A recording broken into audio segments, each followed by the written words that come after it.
हम लोग व्यवस्था बदल रहे हैं, बहुत बड़ा काम कर रहे हैं। और अब मैं आपको बताता हूं जो एक दर्दनाक कहानी है कि इन लोगों ने किस तरह से ये सारे काम रोक, जब इन्होंने देखा कि जो काम केजरीवाल कर रहा है ये काम तो हमसे होते नहीं, ना हमसे स्कूल बनते, ना हमसे अस्पताल बनते, ना हमसे बिजली का काम होता, ना हमसे पानी का काम होता, ना हमसे सिंचाई का काम होता, ना हमसे दलाल खतर हमसे, और ना हमारी इच्छा भी को पैसे कमाने हैं इन्होंने। तो जब इन्होंने देखा ये काम नहीं तो इन्होंने काम रोकने का काम किया। बड़े दर्द के साथ आज मेरे को कहना पड़ रहा है कि पिछले साल इन्होंने किस तरह से दिल्ली के अस्पतालों के अंदर दवाइयों को रोकने का काम किया। अस्पतालों के अंदर गरीब आदमी अपना इलाज कराने के लिए आता है, अस्पतालों के अंदर बेबस आदमी जिसके पास पैसा नहीं होता, जो अमीरों के अस्पताल में 5 स्टार अस्पताल में इलाज नहीं करा सकता, वो कराने के लिए आता है। हमने अस्पताल बदले थे, अस्पताल शानदार बना दिए, सारी दवाइयों का सबका इंतजाम किया। इन्होंने अफसरों के ऊपर उनकी हाथ मरोड़ के उन दवाइयां बंद करा दी। इन्होंने टेस्ट बंद करा दिए। मोहल्ला क्लिनिक में 3 महीने तक पिछले साल मोहल्ला क्लिनिक में टेस्ट नहीं हो पाए। इन्होंने पेमेंट रोक दी लेबोरेटरीज की। इतने गंदे और इतने घटिया लोग हैं ये लोग। कोई रोकता है क्या? कहते हैं राम भक्त है। भगवान राम ने कभी नहीं कहा था कि गरीबों की दवाइयां रोको, गरीबों के पाप लगेगा तुम लोगों को। पता नहीं किस मिट्टी के बने हैं, पाप लगेगा आपको। विधुड़ी जी, आपकी पार्टी ने जो ये काम किया दवाइयां रोकने का और टेस्ट रोकने का और सारे अस्पतालों का इलाज रोकने का, गंदी बात है ये। बता के जाना, आप भी रुक जाओ, बता के जाना अपनी पार्टी वालों को क्यों किया उन लोगों ने। दुश्मनी मेरे से है, दुश्मनी केजरीवाल से है। दिल्ली के 2 करोड़ लोगों से क्यों बदला ले रहे हो तुम लोग? एक वो एमटीएस थे, data entry operator, OPD counter पे जब आप सरकार, बैठ जाओ, मैं सारे जवाब दूं, बैठ जाओ 2 मिनट बैठ जाओ, मैंने डिस्टर्ब नहीं किया था। दिल्ली के अंदर जब आप अस्पताल में जाते हो, दवाई की खिड़की पे जाते हो, खिड़की ऊपर एक आदमी बैठा मिलता है रजिस्ट्रेशन करने के लिए, ओपीडी के लिए, ओपीडी का कार्ड काटने के लिए। वो कॉन्ट्रैक्चुअल था, वो डेटा एंट्री ऑपरेटर था। एक दिन एक ऑर्डर पास करके इन्होंने दिल्ली के सारे सरकारी अस्पतालों के डेटा एंट्री ऑपरेटर हटा दिए। अब अस्पताल के अंदर रजिस्ट्रेशन करने वाला कोई नहीं बचा। अरे करना क्या चाहते हो? दिल्ली के लोगों को मारना चाहते हो क्या? एक दिन फरिश्ते स्कीम कि अगर दिल्ली की बाउंड्री के अंदर किसी का भी एक्सीडेंट होगा उसका फ्री में इलाज किया जाएगा, चाहे प्राइवेट में हो चाहे सरकारी अस्पताल में हो। 23,000 लोगों का हम फ्री में इलाज करा के उनकी जिंदगी बचा चुके हैं। इन्होंने फरिश्ते स्कीम बंद करा दी। इन लोगों ने, इतने घटिया किस्म के लोग हैं ये लोग।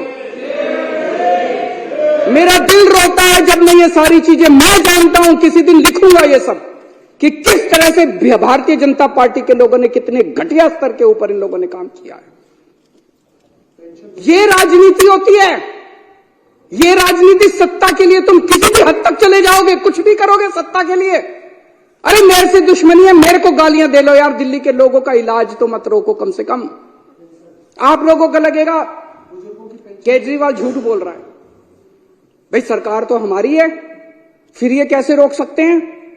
ऐसा मन में आएगा ना कि भाई सरकार तो हमारी है, सरकार तो केजरीवाल की है, फिर ये कैसे रोक सकते हैं? मैं बताता हूं कैसे रोक सकते हैं। सर्विसेज इनके पास है। सर्विसेज का मतलब ट्रांसफर पोस्टिंग, किस अफसर को कहां लगाना है, कहां से हटाना है, किस अफसर के खिलाफ कार्रवाई करनी है। अगर कोई अफसर करप्शन करता है तो उसके खिलाफ कार्रवाई, डिसिप्लिनरी प्रोसीडिंग, विजिलेंस, जेल भेजना, ये सारा इनके पास है। पूरा अफसरशाही के ऊपर और स्टाफ के ऊपर और कर्मचारियों के ऊपर इनका कंट्रोल है। आज मेरे को, जो मेरा चपरासी मेरे कमरे में चाय पिलाने आता है, अगर कल वो कह दे मैं चाय नहीं पिलाता, मैं उसकी ट्रांसफर नहीं कर सकता मुख्यमंत्री होके भी। इतनी भी पावर नहीं है मेरे पास।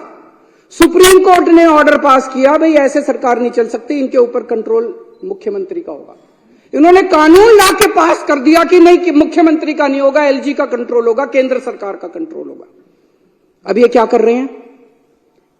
एक आईएएस अफसर को बुला के धमकी दी जा रही है।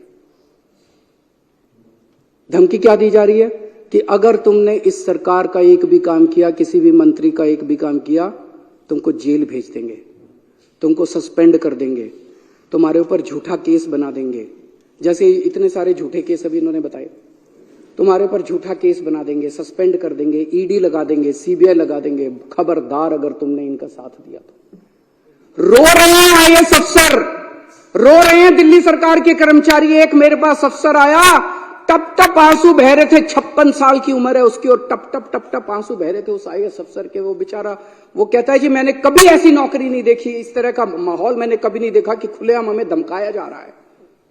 दिल्ली के अंदर, पूरी दिल्ली के अंदर पानी का संकट इन्होंने और सीवर का संकट पैदा कर रखा है। कैसे? आप लोगों ने इस पूरी विधानसभा ने बैठ के बजट पास किया पिछले साल। आपने कहा भाई 5,000 करोड़ रुपए बजट होगा दिल्ली जल बोर्ड का।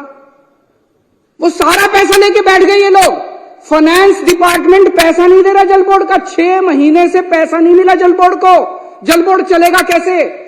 छोटे मोटे रिपेयर का पैसा भी नहीं मिला जल बोर्ड के पास रिपेयर का पैसा भी नहीं बचा।